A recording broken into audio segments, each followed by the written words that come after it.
भगवान विष्णु जी का स्वप्न। एक बार भगवान नारायण बैकुंठ लोक में सोए हुए थे। उन्होंने स्वप्न में देखा कि करोड़ों चंद्रमाओं की कांति वाले त्रिशूल डमरूधारी स्वर्णभरण भूरित सुरेंद्र वंदित सिद्ध सेवित त्रिलोचन भगवान शिव प्रेम और आनंदातिरेक से उन्मत्त होकर उनके सामने नृत्य कर रहे हैं। उन्हें देखकर भगवान विष्णु हर्ष से गदगद हो उठे और अचानक उठकर बैठ गए। कुछ देर तक ध्यानस्थ बैठे रहे। उन्हें इस प्रकार बैठे देखकर लक्ष्मी जी पूछने लगी, भगवान आपके इस प्रकार अचानक निद्रा से उठकर बैठने का क्या कारण है? भगवान ने कुछ देर तक उनके प्रश्न का कोई उत्तर नहीं दिया और आनंद में निमग्न चुपचाप बैठे रहे। कुछ देर बाद हर्षित होते हुए बोले, देवी मैंने अभी स्वप्न में भगवान श्री महेश्वर का दर्शन किया। उनकी छवि ऐसी अपूर्व आनंदमय एवं मनोहर थी कि देखते ही बनती थी।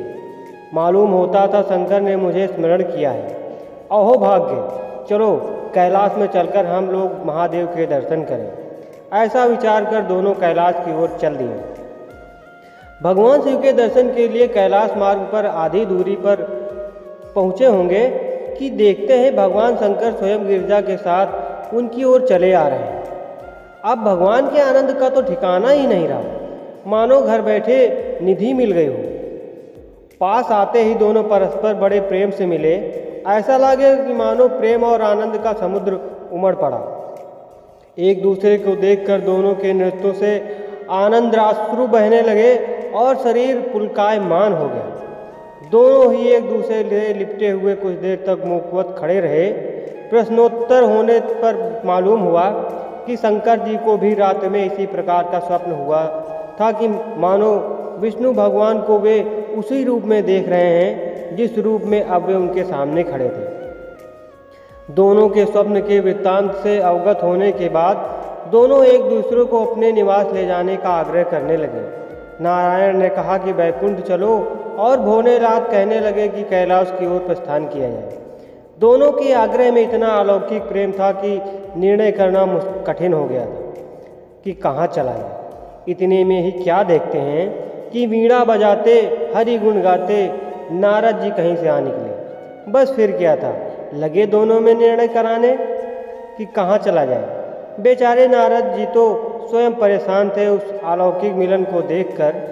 वे तो स्वयं अपनी सुध-बुध भूल गए और लगे मस्त होकर दोनों का गुणगान करने।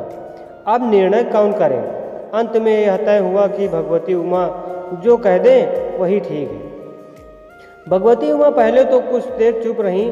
अंत में वे दोनों की ओर मुख करते हुए बोली, हे नाथ, हे नारायण, आप लोगों के निश्चल अनन्य एवं अलौकिक प्रेम को देखकर तो यही समझ में आता है कि आपके निवास अलग अलग नहीं हैं। जो कैलाश है वही बैकुंठ है और जो बैकुंठ है वही कैलाश है। केवल नाम में ही भेद है। यही नहीं, मुझे तो ऐसा प्रतीत होता है कि आपकी आत्मा भी एक ही है, केवल शरीर देखने में दो है। और तो और मुझे तो यह स्पष्ट लग रहा है कि आपकी भार्याएं भी एक ही हैं। जो मैं ही हूँ वही लक्ष्मी जी हैं और जो लक्ष्मी है वही मैं ही हूँ। केवल इतना ही नहीं, मेरा तो अब यह दृढ़ धारण भी हो गई है कि आप दो लोगों में से एक के प्रति जो द्वेष करता है वह मानो दूसरे के प्रति भी करता है। एक की जो पूजा करता है वह मानो दूसरे की भी पूजा करता है। मैं तो यह तय समझती हूँ कि आप दोनों में जो भेद मानता है उसका चिरकाल तक घोर पतन होता है। मैं देखती हूँ कि आप मुझे इस प्रसंग में अपना मध्यस्थ बनाकर मानो मेरी प्रवंचना कर रहे हैं, मुझे असमंजस में डाल रहे हैं, मुझे भुला रहे हैं। अब मेरी यह प्रार्थना है कि आप दोनों लोगों ही अपने अपने लोक को पधारिए। श्री विष्णु यह समझने कि हम शिव रूप में वैकुंठ जा रहे हैं और महेश्वर यह माने कि हम विष्णु रूप से कैलाश पर्वत गमन कर रहे हैं।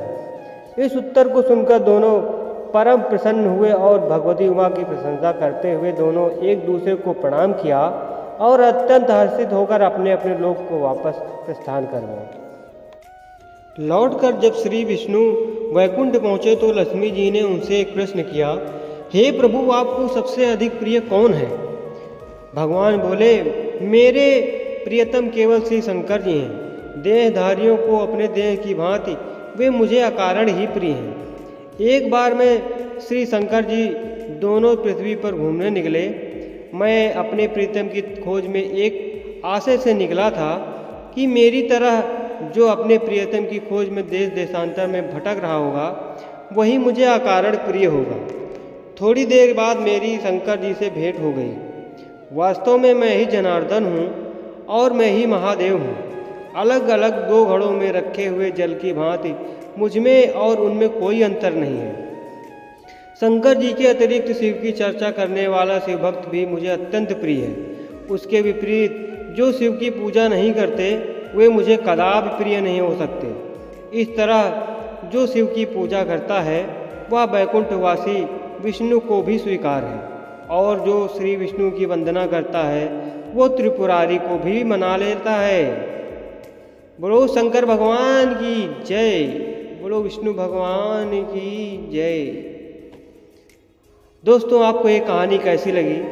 अगर अच्छी लगी हो तो लाइक करना मत भूलिएगा और हमारे चैनल को सब्सक्राइब करना भी मत भूलिएगा, ताकि ऐसी मज़ेदार कहानियों की नोटिफिकेशन आपको सबसे पहले मिलती रहे। धन्यवाद।